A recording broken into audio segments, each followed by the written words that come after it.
Shalom, Haverim. Hello, friends, and welcome to our program today. Richard Booker here, and I'm so honored to share God's Word with you. Hope you can pause for a little bit and watch the program today. We're continuing an ongoing series on Saul of Tarsus, understanding Saul in his historical, cultural, and Jewish context. Now, there are many books written on Paul the Apostle, but there are not that many books written on Saul of Tarsus. Why is that important? Because you cannot understand Paul the Apostle if you don't know Saul of Tarsus. And so we have many wonderful books on the Apostle Paul, but they present him without his Jewishness as the underlying nature of who the man is. Well, this means that oftentimes what is written about him, well, the history part might be real good. Some of the interpretations of that history and who he is, they're not always right.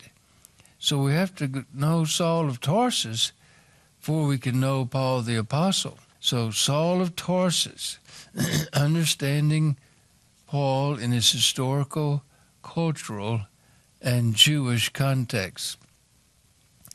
We've been following him for a number of programs now through his missionary journeys.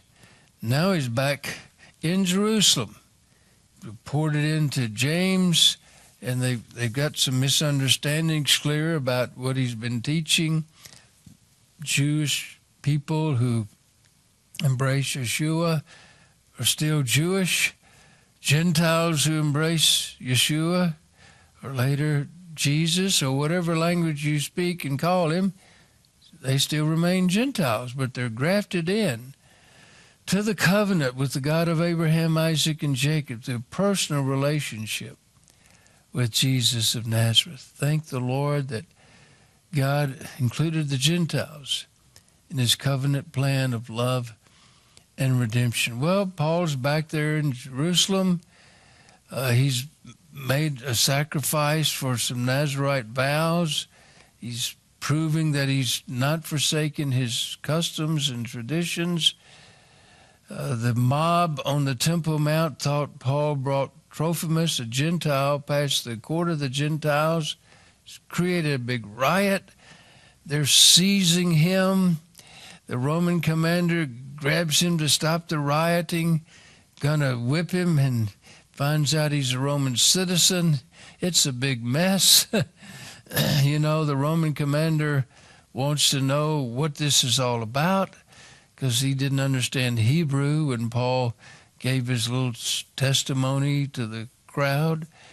He has him appear before the high priest. He says, the only reason that you're after me because I believe in the resurrection of the dead. What wisdom, because the Pharisees believed in the resurrection of the dead, the Sadducees didn't, so they forgot all about Paul and argued about whether there's a resurrection of the dead or not. Isn't that something? God has a little humor. But anyway, they're plotting to seize Paul and kill him. And they had 40 zealots that the high priest and his crowd were going to hire to kill Paul. These were what you call sicaries. It was a small curved dagger knife that the people would hide under their garment. The Jews would, the zealots. And when they were in a crowd, they would sort of slip that knife out and stab it into a Roman and kill him. And, the crowd just held the Roman soldier up. Nobody even knew he was dead. And the guy would slip away, and eventually the Roman soldier falls down. Everybody knows he's dead, but nobody knows who did it. So these were religious zealots. And the high priest had kind of put out a hit, we might say, on Paul. and they were going to kill him. And it's humorous that these 40 assassins took an oath not to eat or drink until they killed Paul. Well, I guess they got hungry and thirsty. Didn't work out. But this plot is taking place. Now, many of you may not realize that Paul had a sister in Jerusalem. Yeah, she was married and had a son, the Apostle Paul's nephew. Isn't that something? And in the providence of God, the nephew heard the plot and went and told Paul what was going on. So let's read this one scripture, Acts chapter 23, verses 16 to 17. Acts 23, 16 to 17. Here's what it says. So when Paul's sister's son, that be his nephew, heard of their ambush, he went and entered the barracks and told Paul. Then Paul called one of the centurions to him and said, "Take this young man to the commander, for he has something to tell him." Wow. Now this is interesting. When the commander heard about what was going on, he wasn't going to take any chances. He was going to send Paul out of town. Like, when there's a trial in a city and there's a murderer and all the city is in an uproar, mob violence, they're going to take the guy out of the jail and string him up, or he can't get a fair trial. They'll send the guy out of town and have him appear in a court someplace else where there's not so much bias against the person.